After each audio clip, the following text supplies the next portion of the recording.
Bonjour, Romane Ferré, je suis neuropsychologue au Centre psychothérapique de l'Ain. Et du coup, je suis accompagnée de Noémie Fargeot, infirmière, et Julien Gondard, infirmier également. Alors aujourd'hui, on est venu vous présenter un groupe qu'on a mis en place cette année dans notre dispositif. C'est un escape game. Et avant de vous présenter le projet et puis un petit peu les modalités, le fonctionnement, je vais juste vous expliquer d'où c'est né. C'est une idée finalement qui est née sur le blog La Réhab à domicile. Donc peut-être vous en avez déjà entendu parler. C'est un blog qu'on a créé l'année dernière pendant le premier confinement pour essayer de soutenir les usagers au quotidien en leur proposant des outils de remobilisation sportive, de remobilisation créative et également de psychoéducation et de stimulation cognitive, neurocognitive et de cognition sociale. Donc sur ce blog, tout le monde peut y accéder. Tous les outils sont gratuits, sont libres d'accès. On propose au niveau de la stimulation neurocognitive et de cognition sociale des livrets qui sont imprimables. Et puis donc dernièrement, on a aussi proposé un escape game. Alors c'est pas nous qui l'avons fait, c'est un escape game qu'on a trouvé en ligne, qui est gratuit. Et nous on l'a expérimenté. Chacun de notre côté, Noémie, Julien et moi-même. Et on s'est dit, pourquoi pas en faire un groupe avec les usagers pour les stimuler sur le plan neurocognitif et de la cognition sociale. Alors, je vais laisser la place à ma collègue. Je sais pas si tu peux parler de ce côté-là. Oula, je crois que tu peux. Alors en fait, on n'a effectivement rien inventé en termes d'objectifs en lien avec la remédiation cognitive. Moi, je ne vais pas les détailler. La stimulation cognitive, vous en avez tous déjà entendu parler, donc on a repris simplement effectivement ces objectifs et on les a formulés en 4 temps. Donc stimulation neurocognitive, donc effectivement, le principe d'escape game, il fait appel à des compétences neurocognitives et notamment le raisonnement. Alors, ça, c'est vraiment celle qui est stimulée sur toutes les séances, mais pas que. Parce qu'effectivement, les séances, elles font appel aussi à l'attention, attention sélective, de pouvoir changer effectivement d'une tâche à une autre, pouvoir reprendre effectivement des éléments qui ont été en lien avec des informations diffusées quelques séances avant. Donc la flexibilité va aussi être mobilisée sur ces séances d'escape game. L'objectif 2, on l'a formulé sous la forme effectivement de stimulation de la cognition sociale. Alors par principe, l'idée qu'on en avait, c'était que les activités d'escape game, elles allaient nécessiter de prendre en compte effectivement, puisqu'il y a plusieurs participants, les différents points de vue, le fait de pouvoir effectivement être attentif à ce que peuvent dire les autres, leurs arguments. Et puis, en termes de cognition sociale, effectivement, ça c'est ce qu'on définit comme du travail de théorie de l'esprit. Le troisième objectif, prendre plaisir. Alors effectivement, l'escape game, par définition, c'est quelque chose de très ludique au quotidien. C'est aussi un principe qu'on a souhaité pouvoir un peu soutenir dans notre activité. L'idée, c'est que ce soit vraiment quelque chose qui fasse appel à la prise de plaisir au jeu. Et puis le dernier objectif, créer une dynamique groupale. Alors, on sait que les usagers qu'on accueille et à qui on propose effectivement cette activité peuvent avoir une difficulté à entrer en relation les uns avec les autres.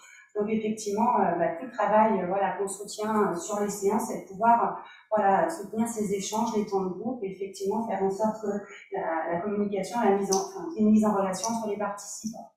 Alors c'est un groupe avec 4 usagers maximum pour favoriser les échanges, et on est 2 thérapeutes à superviser un petit peu ce groupe. Alors 2 de nous 3. C'est des séances d'1h30 et on a une grande fourchette en termes de nombre de séances, c'est-à-dire qu'on a déterminé entre 4 et 10 séances. On va au rythme des usagers, on s'est bloqué ces temps-là. Pour vous mettre un petit peu en condition, on va vous montrer cet escape game. Alors, on va voir si ça marche. Ouh, ça c'est pas bon signe. Une aide informatique peut-être, Julien ou Mathieu. Je peux cliquer partout au pif, mais c'est pas... Attends. C'est là? Ouais, mets-toi là.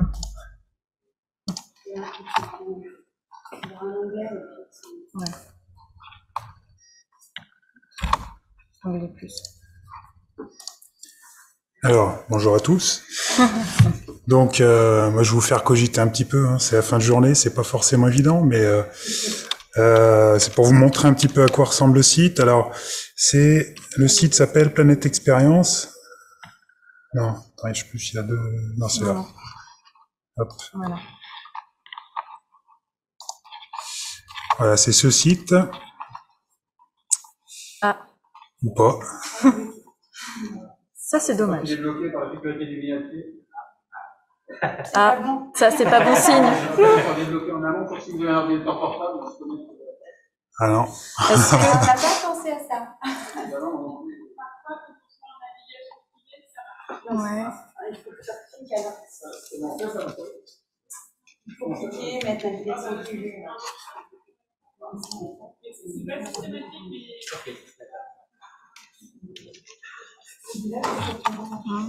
Alors quelqu'un qui est de l'autre côté du Zoom pourrait le partager avec lui. Ah. oui.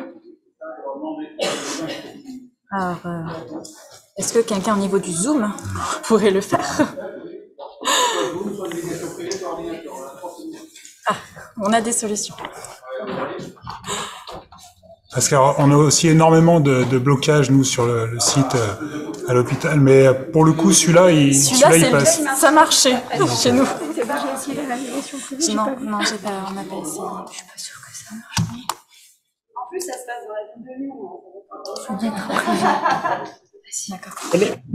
Quel est le nom de site que vous cherchez là? C'est planèteexpérience.fr. Alors attendez, je vais vous le faire. Merci. Merci beaucoup. C'est juste que bouger. On va voir.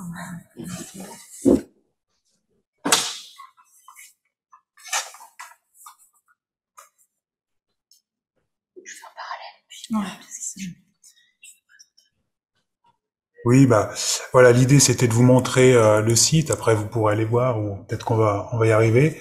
Bon, c'est un site. Ils proposent localement, je crois qu'ils sont dans le sud. Ils proposent des escape games classiques, hein, grandeur nature, comme on peut les connaître.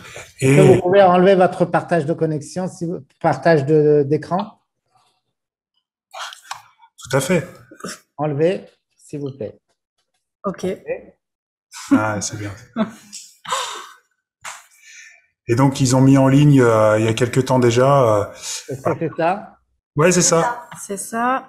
Il faut juste arriver à le guider. On peut bouger ou pas? Non. Non, c'est lui. Et il faut aller dans Menu, en haut à droite. On va vous faire également travailler. Voilà. Et Et sur le bas, il y a Escape Game en ligne. dans Autre activité. Juste en dessous de... Je montre avec mon doigt, mais Oui. je vois pas. C'est- C'est là, Demander c'est ici. à pouvoir bouger son écran vous-même. Ça, c'est possible. Ça, et comment on fait? On fait quoi? Vous voulez faire quoi? Ah oui, vous voulez prendre la main? Si c'est possible. Voilà, on vous demande le contrôle, mais je sais pas. Allez-y, approuver, voilà. Ah, nickel. Donc si je... peut-être si tu flexions. Ça marche alors. Non, je suis pas sûre. Vous l'avez ou pas? J'ai flashé. Ouais, la telle, c'est- Ah, ça y est, c'est bon. Ah, nickel. Allez. Escape game en ligne. Donc c'est celui-là. Il n'y a pas de vidéo. Non, c'est que des images. Donc ça marche pas beaucoup. C'est pas grave. Qu'est-ce que vous voulez faire? Vous voulez faire Là, c'est Escape Game en ligne dans Autre Ok, activité. voilà. Voilà, nickel. Parfait. Donc là, jouer. Voilà. Allez, je vais faire. Allez, c'est parti. Et après,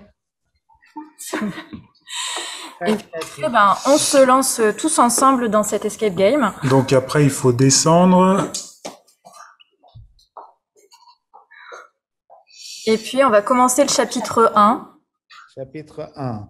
En fait, il y a 3 chapitres. Nous, dans le groupe, on propose le premier. En fait, c'est trois enquêtes. Au niveau de la difficulté, ça va crescendo et c'est une histoire une histoire qui se suit en fait. La fin du chapitre 1 de la première enquête laisse la place à une histoire plus vaste et après dans les autres chapitres ça continue. Donc voilà, on incarne un détective tout juste sorti de l'école à Lyon. Donc c'est le côté un peu sympa et donc on est appelé voilà, c'est tout marqué hein, au téléphone. Un homme nous appelle, il nous connaît, il nous appelle par notre nom. Hop, il a bout de souffle, il vient de découvrir un corps, donc il compte sur nous pour résoudre l'enquête. On arrive avant la police, bien sûr. Hop, il nous donne l'adresse et on y va. Donc là, on va se rendre sur la scène de crime. Ah oui. Allez. Voilà. Et donc on arrive sur la scène de crime. Donc à chaque fois, il y a un petit texte qui explique un petit peu le contexte. Donc là, on trouve un homme. Le corps est encore chaud, sympa. Il tient dans sa main un portefeuille, donc on peut le voir. Et on doit commencer l'enquête. Alors si vous descendez un peu la page, voilà. Vous voyez, on a plusieurs options. Souvent, on peut taper ce qu'on veut observer. Donc on note dans l'encadré ce qu'on souhaite observer. Et après, on a aussi la possibilité de changer et d'aller dans un autre endroit. Et on a aussi le fichier d'identification nationale. Donc on peut cliquer en dessous juste pour le voir un peu à quoi ça ressemble. Voilà. On a plein de noms avec des descriptions et une adresse à chaque fois. Donc ça, à la limite, nous on le laisse en page en plus, quoi. Et puis après on alterne d'une page à l'autre. Donc on peut revenir sur la page d'avant. Donc voilà. Après, alors c'est à vous. Hein, vous êtes un peu enquêteur là pour le coup. Vous pouvez on arrive là. Il y a un peu d'argent dans. Ah, on sait pas, justement. Après, c'est les participants du groupe qui réfléchissent entre eux. Voilà, qu'est-ce qu'ils veulent faire. L'idée, c'est qu'ils peuvent observer quelque chose, donc ce qu'ils veulent. Il suffit de taper un nom un peu plus précis et d'observer. Intéressant. Ah. Des petits commentaires? Est-ce qu'il y a des idées Les ongles. Les ongles? On peut taper, hein. On peut taper ce qu'on veut. Si ça mène à rien, ça nous le dit de toute façon. Ah, tapons ongles, par exemple. Quand on redescend. Et on descend un tout petit peu. Et du coup, on a la réponse de l'ordinateur qui nous dit qu'on n'a rien trouvé d'intéressant. Bon. Ah, le portefeuille. Allez, portefeuille. Allez.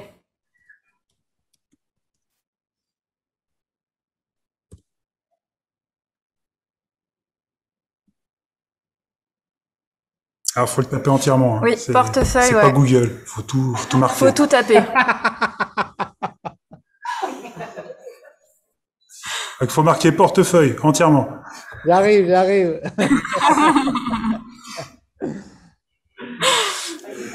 Et vous voyez l'image. Vous passez en schizophrène, sont capables de faire tout ça en même temps? Alors, nous, on tape. Voilà. Eux, ils nous disent quoi taper, en fait. C'est ça. Nous, on est là pour ça. Nous, on supervise un petit peu le groupe, mais c'est eux qui trouvent les indices. Alors, portefeuille.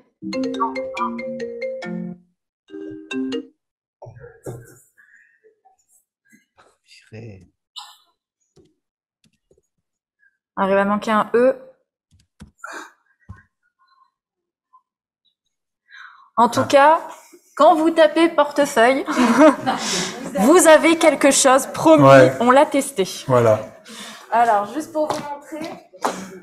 Donc, nous, en fait, donc on a un peu comme ici, on a un ordinateur qu'on gère, nous, normalement, et ce qui est plus simple. Et puis, donc, ça affiche sur un écran, comme là, ce que tout le monde peut voir. Moi, je tape systématiquement toutes les idées proposées. Donc, ça mène à quelque chose ou pas. Et à chaque fois qu'il apparaît une nouvelle page, on distribue, nous, une version papier. Donc, chacun a une version papier de toutes les nouvelles images. Et on en affiche une aussi sur un tableau Velleda, un peu en mode enquêteur, quoi, où chacun peut... c'est assez interactif, hein, ils peuvent se lever, aller écrire des idées, des hypothèses, tout ce qu'ils veulent. Et puis, comme ça, on avance. Parce que... Alors je vous invite à aller le faire chez vous, c'est assez prenant. On a rapidement pas mal d'indices, mais on peut pas tout exploiter, donc il faut avancer après dans l'enquête pour pouvoir exploiter les indices qu'on a eu au début. Donc ça fait travailler aussi la flexibilité, la mémoire, parce que il faut se rappeler qu'on a eu tel indice à un moment donné, et des fois 2-3 séances plus tard, on peut les voir plus, on peut l'exploiter. Donc c'est assez intéressant.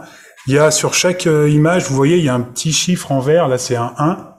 Ça correspond à des indices. Si on monte en haut à gauche, Au-dessus de règles. Au-dessus de règles, il y a un icône indice. Donc en fait, pour chaque image, on peut, ce numéro en fait correspond juste à la page des indices. Donc si on va sur indice, on tape 1, on aura des indices sur cette image-là. Donc des indices qui sont souvent gradués. Ça commence par un indice un peu large, et puis plus on avance, des fois il y en a jusqu'à 4, 5. Le dernier va presque donner la réponse, ou en tout cas un indice vraiment très précis. Donc ça permet d'avancer comme ça petit à petit dans l'enquête. Nous, pour info, donc là on a attaqué une deuxième session avec 4 nouveaux participants. Le premier groupe a résolu l'enquête en 5 séances. Sans indice. Sans indice. Ils sont forts. Donc il y a eu des moments de blocage où ils trouvaient pas. Donc nous, à ce moment-là, on intervient pour essayer de stimuler un petit peu, quand on bloque, qu'est-ce qu'on peut faire, donc reprendre un petit peu du début tous nos indices, qu'est-ce qu'on a trouvé, qu'est-ce qu'on cherche. À chaque séance aussi, à chaque début de séance, on leur fait faire un petit retour sur tout ce qui a été trouvé depuis le début de l'enquête. Voilà, grosso modo, très rapidement, on part de là, on a trouvé ci, on a trouvé ça, pour essayer de se remettre dedans aussi. D'une semaine à l'autre, on peut un peu zapper, et ça permet de relancer l'enquête plus facilement. Voilà. On va vous montrer un petit peu ce que ça a donné au niveau de la première session avec les usagers. Alors il faudrait juste arrêter le partage de votre côté pour que je reprenne le partage. C'est à peu près ce qu'on m'a... Ok. Et là... Merci en tout cas. Ouais, merci beaucoup. Là. Je suis pas très bon, hein. Oh, c'est bien, très bien. Et pour remettre le partage, je sais pas. Partager, c'est bien. Ouais, c'est ça.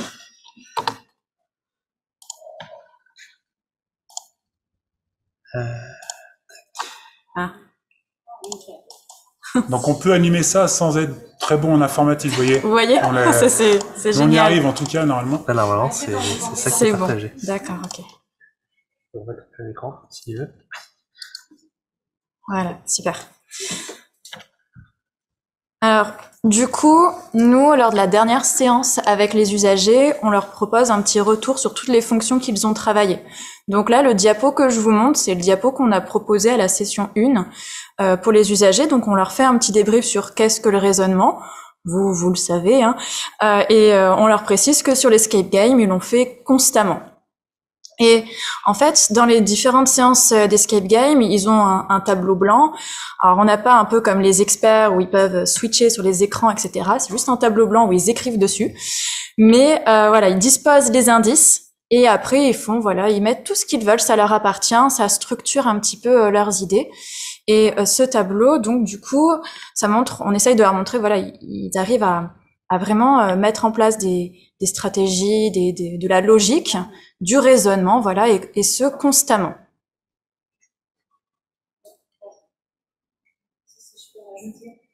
Oui, c'est vraiment un gros travail en fait ça avec eux, parce que du coup ça s'est constitué au bout d'une séance d'1h30, enfin là on a peut-être un peu plus de séances, et c'est ce travail qu'expliquait Julien, chaque début de nouvelle séance en fait, on fait appel à leur mémoire, et ça c'est vraiment important, et on voit que d'une semaine à l'autre, tout le travail qui a été emmagasiné, voilà, au niveau raisonnement, au niveau attention, c'est pas forcément si évident que ça pour nos usagers, même pour nous, de refaire, de rembobiner, de refaire tout le travail à l'envers pour nous amener à reprendre l'enquête sur la séance du jour. Donc ça, c'est vraiment un gros travail. Il faut compter 20-30 minutes à chaque début de séance pour refaire ce travail-là pour pouvoir redémarrer. Donc, on leur fait aussi un petit débrief sur les fonctions attentionnelles, ce qu'ils ont stimulé à ce niveau-là.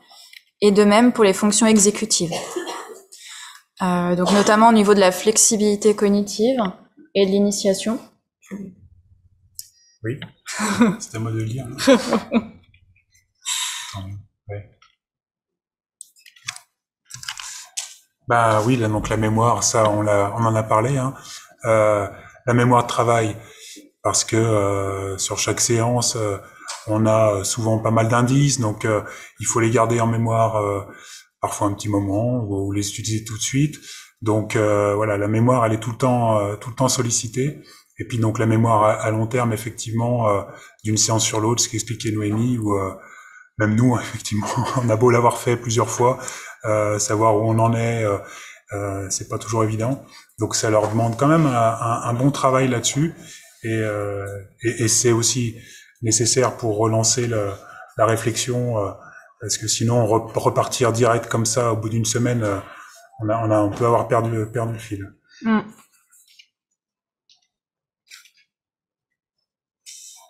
Donc voilà ce à quoi ressemble au fur et à mesure des séances le tableau. Il y a des indices qui se rajoutent, il y en a qui sont enlevés. Ouais. Il y avait à droite, on voyait pas, mais on va c'est le le voir. groupe d'avant. Ils avaient mis donc tout un tableau avec les hypothèses. Voilà, c'est justement celui-ci. Dès qu'ils avaient une idée, dès que quelqu'un avait une idée, nous c'est un peu ce qu'on sollicite, hein, c'est qu'il n'y a pas de mauvaise idée, il faut y aller. Dès qu'il y a une idée qui est proposée, elle est notée, et puis après ils effaçaient ou ils faisaient une autre colonne, certitude, du coup ce qu'on sait, et voilà, ils alternaient de l'un à l'autre.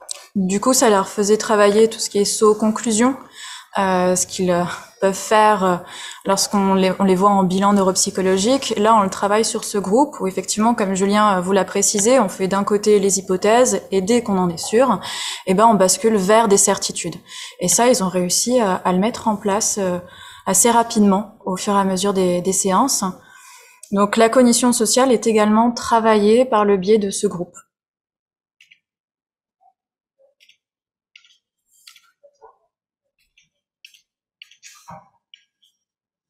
Et puis le dernier point que l'on travaille, c'est la théorie de l'esprit. Je pense que je ne vous apprends rien sur la définition. Alors sur l'escape game, ça se voyait puisqu'il fallait comprendre le point de vue de l'autre, essayer de se mettre un peu à sa place, discuter, confronter un peu les points de vue. Et du coup, ça a été aussi bien stimulé au niveau de la première session, et on peut le voir également au niveau de la deuxième session qui est en cours. Donc, je crois que voilà. Donc là, à l'heure actuelle, il y a un petit classeur qui est en train de tourner de circuler dans la salle, avec tous les indices. En fait, on a fait des captures d'écran de l'escape game pour qu'ils aient une version papier avec eux, pour qu'ils puissent écrire, qu'ils puissent vraiment inspecter les indices. On a également réalisé un petit guide pour les thérapeutes avec comment se déroulent les enquêtes, qu'est-ce qu'on travaille sur la scène de crime, qu'est-ce que ça va stimuler sur le plan cognitif, de la concentration, de l'attention sélective, etc. Dans le classeur, vous verrez aussi le projet. Donc voilà, tout ça, c'est des choses qu'on a mis en place pour faciliter l'accès à ce groupe pour les futurs thérapeutes. Donc voilà, de même, si vous êtes intéressés, n'hésitez pas à nous en faire part. Voilà. Je sais pas s'il y a des questions dans la salle, s'il y a des points d'interrogation. En tout cas, c'est un groupe qui est assez facile à mettre en place. L'escape game, il existe, il est facile d'accès normalement, et c'est assez facile à mettre en place. Et en termes de stimulation cognitive, c'est indiqué quasiment à tous. Et donc voilà, nous on essaie de réfléchir un petit peu sur l'homogénéité du groupe, voilà. Mais on se rend compte que des gens qui peuvent être un peu inhibés, là dans un petit groupe de 4, petit à petit, ils vont pouvoir y aller plus facilement et finalement oser donner leurs idées, leurs avis, même si ils sont pas sûrs du tout. Donc c'est plutôt intéressant, c'est assez ludique. On fait ça le vendredi après-midi, avant le week-end, c'est plutôt tranquille. Donc n'hésitez pas à mettre en place un groupe comme ça, c'est plutôt intéressant. Je peux poser une question? Ah, oui. Oui. Les patients que vous avez pris en charge de cette manière, c'était plutôt avec une symptomatologie positive ou négative? Plutôt négative, je dirais. Ouais, plutôt négative. On a eu dans le groupe d'avant, on a eu une jeune qui à un moment donné, elle a un petit passage avec une recrudescence des symptômes positifs. Donc il y a eu 1 ou 2 séances où elle a eu un peu plus de mal. Elle a pu nous le dire qu'au niveau de la concentration, c'était et de l'attention, c'était plus compliqué, mais elle a pu raccrocher sur la fin de la session et ça l'a fait quand même. Mais sinon, on a plutôt des personnes, oui, qui avaient ce côté plutôt inhibé, plutôt en retrait et avec un peu plus de difficulté à être en lien avec les autres. Et à distance, est-ce que ça fait longtemps que vous faites cette activité? Non, on a fait juste une session pour l'instant et là on a attaqué une deuxième. Parce que ce qui serait intéressant, c'est de reprendre à distance 3 mois après et de voir ce qui est resté au niveau de mémoire de ce jeu, etc. Et éventuellement voir si à un moment donné, les patients sont peut-être améliorés sur la question enfin, de la logique et de la réflexion, etc. Ou est-ce qu'ils ont développé des éléments délirants à partir de cet événement? Oui, question pertinente, oui. Il faudrait qu'on fasse ça, mais on l'a encore pas fait du coup. Je sais pas s'il m'a entendu. Si. Oui, oui, très bien. Oui. Du coup, moi j'avais une petite question. Je me demandais si le fait qu'il y ait un objectif commun, ça ne venait pas mettre un peu de rivalité au sein du groupe, parce que je trouve que dans les escape games, c'est un peu la problématique. Faut gérer les personnalités de chacun. Alors, pour la session 1, au contraire, on a eu beaucoup de bienveillance entre les usagers. Quand une personne avait une idée, elle était soutenue par un autre usager et vraiment, on n'a pas eu ce sentiment de rivalité que l'on pourrait effectivement voir dans un escape game en présentiel, effectivement.